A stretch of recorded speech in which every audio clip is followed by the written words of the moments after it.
Assalamualaikum warahmatullahi wabarakatuh. Alhamdulillahi rabbil alamin, wassalatu wassalamu ala sayyidil mursalin wa ala alihi wa sahbihi ajma'in. Sahabat Rumi yang dirahmati Allah subhanahu wa ta'ala, semoga hari-hari kita diberkahi oleh Allah dimanapun kita berada. Rasulullah sallallahu alaihi wasallam bersabda, la yadkhulul jannata khabbun wala bakhilun wala mannan.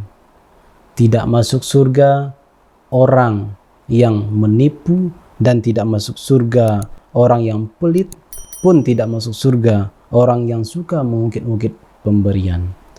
Potongan hadis yang pertama, siapa yang dikatakan oleh Rasulullah tidak akan masuk surga? Yaitu orang yang menipu.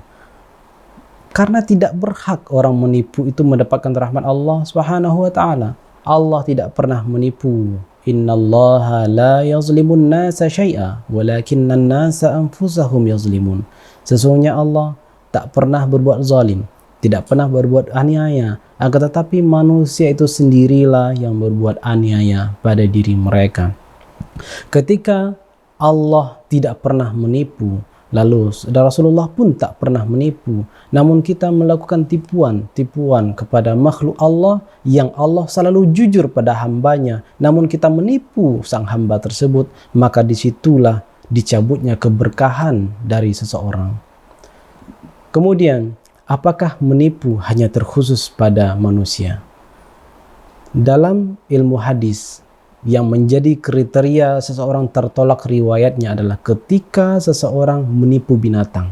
Bayangkan sahabat Rumi, jangankan menipu manusia, seseorang menipu binatang tertolak riwayatnya. Kenapa? Karena merusak harga dirinya. Seperti orang yang menipu seekor kucing, dipanggil kucingnya dengan suara bibirnya, dipanggil dengan isyarat tangannya. Ternyata ketika kucingnya mendekat, ternyata hampa kosong. Seandainya dia mengerti bahasa binatang, maka dia tidak akan mampu dan tidak akan melakukan lagi perbuatan yang fatal tersebut. Tidak boleh menipu pada manusia, pun tidak boleh menipu kepada binatang dan semua makhluk-makhluk Allah lainnya. Kemudian apalagi pada potongan hadis yang kedua, tidak masuk surga orang yang bakhil. Mengapa tidak masuk surga orang yang bakhil? Karena Allah memiliki nama Al-Karim, yang maha pemberi, yang maha murah, pemurah, memberi, tak pernah melihat kepantasan seorang hamba menerima apa tidak. Betapa besarnya maksiat seorang hamba, Allah tak memberi. Kalau kita menjadi orang yang pelit, apa hak kita? Apa derajat kita di hadapan Allah? Siapa diri kita sebetulnya? Allah tak pernah bakhil, Rasulullah tak pernah bakhil, lalu kita pelit, siapa diri kita? Dan apa pula hak kita mempertahankan harta yang ada di tangan kita? Padahal yang ada di tangan kita sejatinya adalah dari Allah juga. Apa hak kita mempertahankan sesuatu yang singgah di tangan kita? Kalau itu semua adalah titipan, tidak ada hak bagi kita sama sekali mempertahankan itu semua.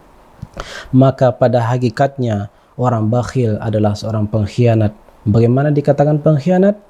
Harta, keilmuan yang dititipkan kepada dia, semuanya titipan Allah. Allah menitipkan itu bukan untuk dipendam dalam dirinya, bukan untuk dipendam dalam sakunya, tapi Allah menjadikan itu harta maupun ilmu atau kinerja semuanya adalah untuk kebermanfaatan bersama. Khairun nasi anfa'uhum linnas. Orang bakhil adalah orang yang menutup kemanfaatan. Orang bakhil adalah orang yang membatasi kemanfaatan kepada orang lain. Betapa berbahayanya kondisi orang yang pelit karena dia menutup rahmat Allah yang semestinya pun diterima oleh orang lain. Siapa lagi yang disebutkan dalam hadis ini yang dikatakan tidak akan masuk surga? Yaitu Al-Mannan, orang mengungkit-ungkit pemberiannya.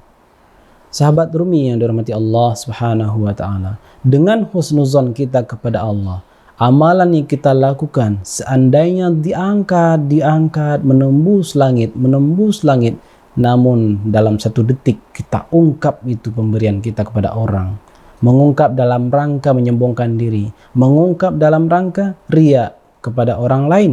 Seketika amalan itu sudah hampir tembus langit ketujuh, lalu kita mengucapkan kata-kata itu, Allah kembali jatuhkan amalan itu. Na'udzubillahi min dzalik.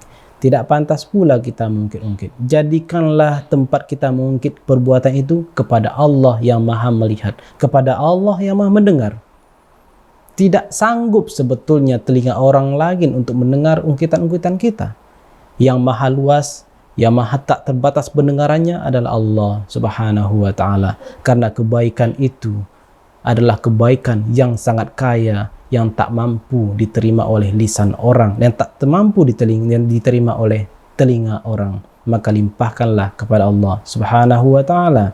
Jadikanlah kebaikan-kebaikan itu rahasia antara dia dengan Allah. Bercakap-cakaplah dengan Allah, mengadulah kepada Allah atas perbuatan yang dia lakukan, dan jadikanlah perbuatan-perbuatan yang baik itu sebagai pertunjukan kepada Allah. Aku beramal ini pun tak akan mampu kecuali karena Engkau ya Allah, ya Rabbi. Janganlah berbangga pula dengan amalan yang kita lakukan. Dalam rangka kita mengungkapkan itu adalah untuk membuktikan diri kita lemah, bukan membuktikan aku hebat ya Allah telah melakukan ini. Wallahu a'lam bissawab. Assalamualaikum warahmatullahi wabarakatuh.